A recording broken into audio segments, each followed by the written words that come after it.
নমস্কার, সন্দেশ বাংলায় আপনাদের সঙ্গে পুজোর প্রতিমা দেখতে বেরিয়ে নবমীতে আমরা এলাকার সার্বজনীন বা বারোয়ারি দুর্গাপুজোগুলোর ছবি আপনাদের সামনে তুলে ধরব। টেকনিক্যাল কিছু অসুবিধার কারণে মিউজিকগুলো দেওয়া যাবে না, তাই মানুষের ভিড় এবং তাদের কথাবার্তাগুলো আসবে না। এভাবেই আমরা শুধুমাত্র প্যান্ডেল এবং ঠাকুর, প্রতিমা, মানুষ, তাদের চলাফেরা এগুলোই আপনাদের সামনে আজকে তুলে ধরব এলাকার কয়েকটি মাত্র প্রতিমাকে নিয়ে ভিডিও করে। তবে চলুন আমরা এগিয়ে চলি গুটি গুটি পায়ে এলাকার কয়েকটি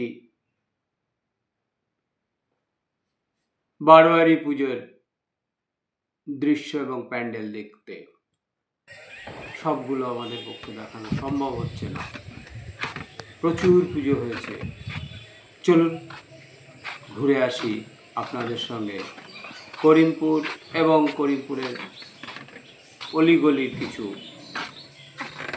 প্রতিমাকে তুলে নিয়ে এসেছি আমাদের এই ক্যামেরার মাধ্যমে আপনাদের সামনে তুলে ধরব। তো প্রথমেই আমরা লক্ষ্মীপাড়া, দীর্ঘদিনের পুরনো পুজো, এখানে প্যান্ডেল এবং প্রতিমা প্রতি বছরই বেশ সুন্দর হয়। মানুষ এখানে দেখবার জন্য, এই প্রতিমা দর্শনের জন্য উপস্থিত হন এলাকার বাইরের এবং আরও অনেকটা দূরের মানুষ বিভিন্ন দিনে এখানে আসেন।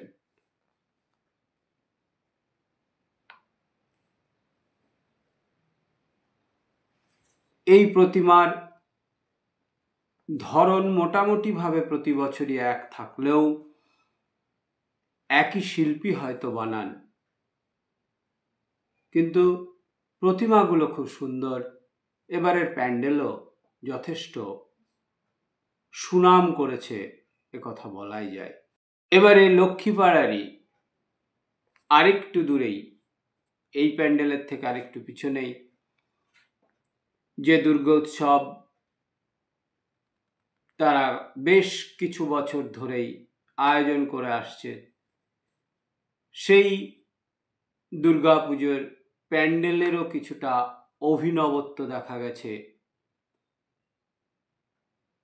এবং তারা বেশ সুনামের সঙ্গেই প্রতি বছরই এই প্রতিমা এবং প্যান্ডেল তারা করে থাকেন, মানুষকে আকর্ষণ করে। প্রতি বছর মানুষ এখানে উপস্থিত হন প্রতিমা দর্শনের জন্য। আমরা সেখানকার ছবি আপনাদের দেখালাম। এরপর আমরা পৌঁছে যাচ্ছি করিমপুর ডাড়ার ধার দিয়ে শ্মশান ঘাটের দিকে। সেখানটায় আনন্দপীঠ, তাদের যে দুর্গাপুজো, ছোট্টর ওপরে প্রতিবারই তারা বেশ সুন্দর প্রতিমা তৈরি করে নিয়ে আসেন এবং মানুষ সেটা দেখে তৃপ্তি পান। মানুষ সেখানে আসেন তাদের এই প্রতিমা দেখবার জন্য। কয়েক বছর আগেই হয়তো শুরু হয়েছে এখানে এই পুজো, তাদের উদ্যোগে আনন্দপীঠ, যেখানে আমরা বর্তমানে উপস্থিত, সেই ছবি আপনাদের এখানে দেখাচ্ছি। এরপরে আমরা চলে যাব করিমপুর নদীর পাড়ে অবস্থিত অনেক পুরনো মন্দির আনন্দমঠ, আনন্দপল্লীর দুর্গাপুজো দীর্ঘদিন ধরে হয়ে আসছে।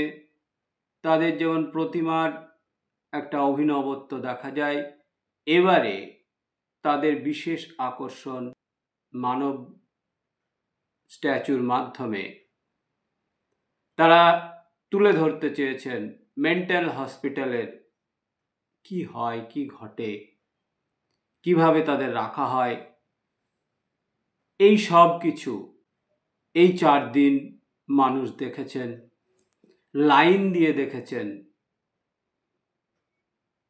বহু ভিড়, বহু মানুষের আসা যাওয়া ঘটেছে, চলেছে। এই পুরনো মন্দির আনন্দপল্লীর আনন্দমঠ, যেটি করিমপুর নদীর একেবারে গায়ে লাগা জ্যোতির্ময় স্কুলের ঠিক সামনে, সেখানে এই দৃশ্য দেখবার জন্য, এই চলমান দৃশ্য দেখবার জন্য মানুষ সেখানে অভিনয় করে দেখাচ্ছেন কিভাবে গারদের মধ্যে আটকে রাখা হয়েছে, থাকে, তাদের চিকিৎসাও চলে, সেই দৃশ্যগুলো। এরপর আমরা উপস্থিত হয়েছিলাম করিমপুর ফেরিঘাট, যেখানে প্রতি বছরই তাদের গেট প্যান্ডেলের মধ্যে একটা নতুনত্ব দেখা যায়। এবারেও তা ছিল এবং প্রতিমাও অতি সুন্দর।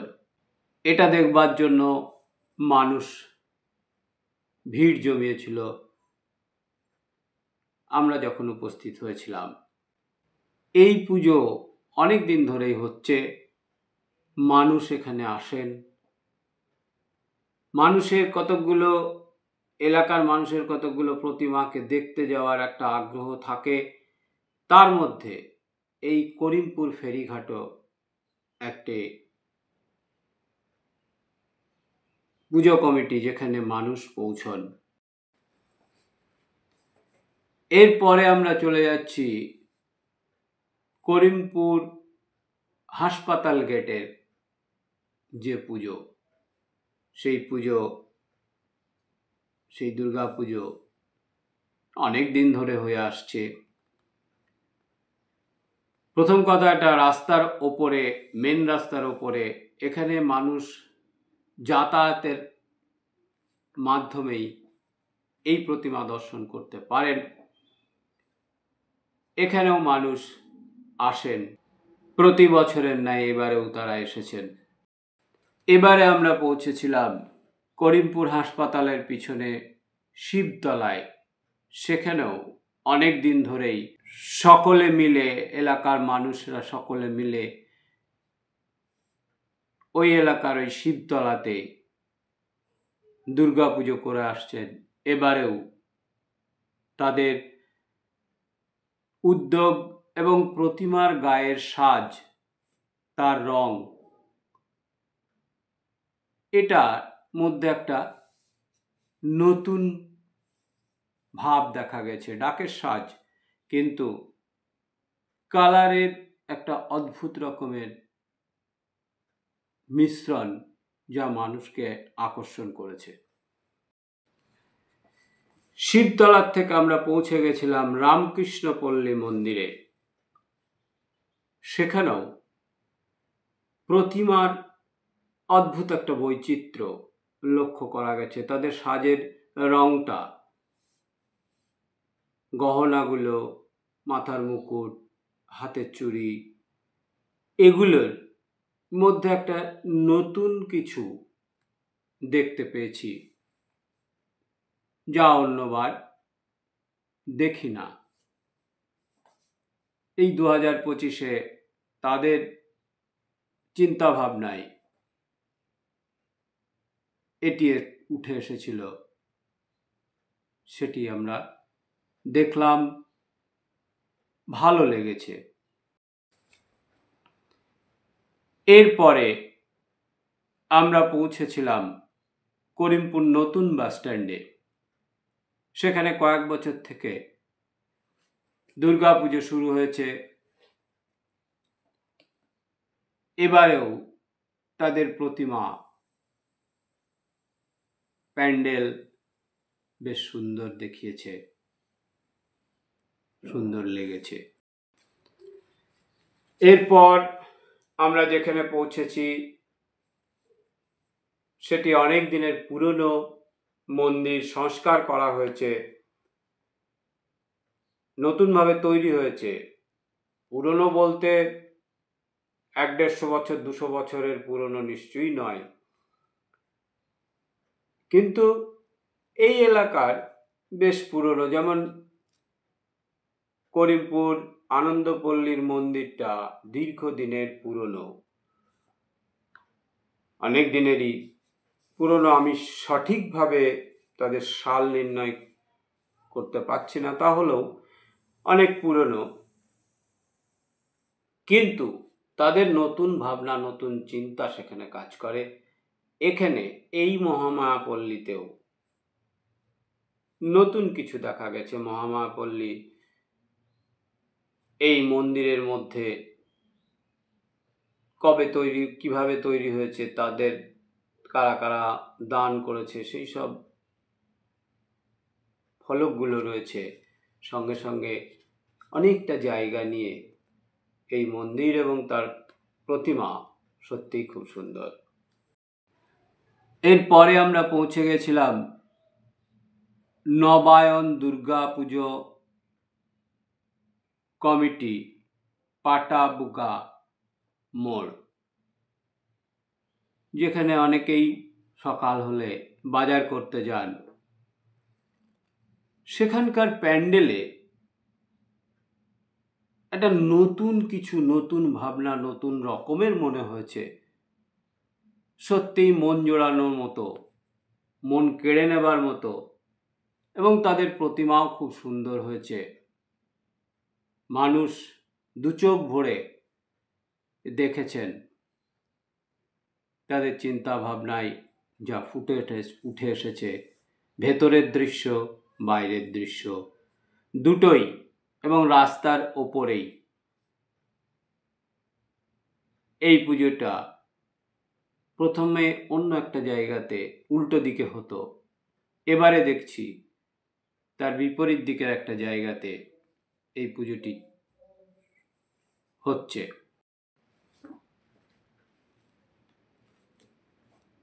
আমরা করিমপুর ছেড়ে পৌঁছেছিলাম কেচুয়াডাঙ্গা দিশারি সংঘের পুজো, যেখানে প্রতি বছরই প্যান্ডেল এবং তাদের সামগ্রিক সাজ, পারিপার্শ্বিক দৃশ্য এবং প্রতিমা মানুষের মন কাড়ে। এবারেও তাদের এই প্রচেষ্টাকে মানুষ বাহবা দিয়েছেন। ঠাকুর দেখতে পাওয়া যায়। তারা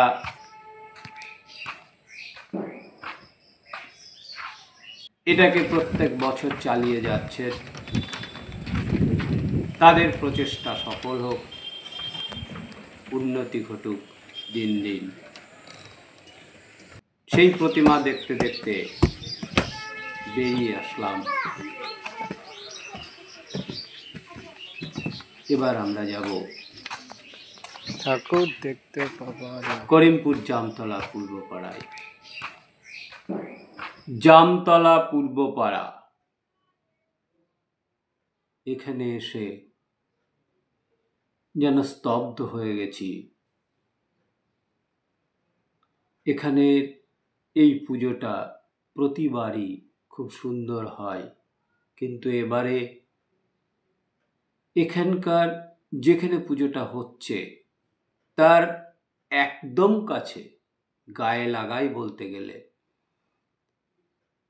সেই বাড়ির সন্তান, আমাদের সকলের পরিচিত ভালো মানুষ, ভালো ছেলে, সে পঞ্চমীর রাতে কল্যাণী বা কোথাও থেকে, কলকাতা থেকে ঠাকুর দেখে ফেরার পথে নিজেই গাড়ি চালিয়ে আসছিল। ঘুমের মধ্যে যে ঘুম পেয়ে গেছিল, সে গিয়ে বড় গাছের সঙ্গে আঘাত করে, তার গাড়ি দুর্ঘটনার কবলে পড়ে, সাথে সাথেই হয়তো মারা গেছিল। মারা যারা গেছিল তার মধ্যে ওই একমাত্র মানুষ। তাই সেই কারণে এবারের এই পুজোতে না বেজেছে মাইক, নিতান্তই সব কিছু কমপ্লিট হয়ে গেছিল, ঠাকুর চলে এসেছিল, পুজোটা হয়েছে, কিন্তু ওই এলাকার মানুষের মন ছিল ভারাক্রান্ত। যারা দেখতে এসেছেন তারাও জানেন এখানকার অবস্থাটা কি। সেই ডক্টর সুজিত কুমার বিশ্বাসের মৃত্যুতে সকলে গভীর শোকাহত, কেউ ভাবতেই পারছেন না। সে আমাদের করিমপুর পান্না দেবী কলেজের অধ্যাপক ছিলেন। যাই হোক, সব কিছু মেনে নিতে হয়, মানুষ সেটাকে মেনে নিয়েছেন, পুজো হয়েছে। 2025-এর দুর্গাপুজো শেষ, দশমী শুরু হয়ে গেছে।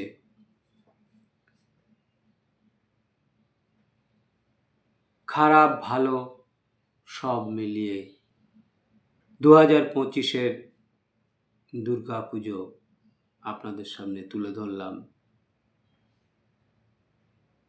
সকলকে শুভ বিজয়া। সকলে ভালো থাকবেন, সুস্থ থাকবেন, আমাদের সঙ্গে থাকবেন।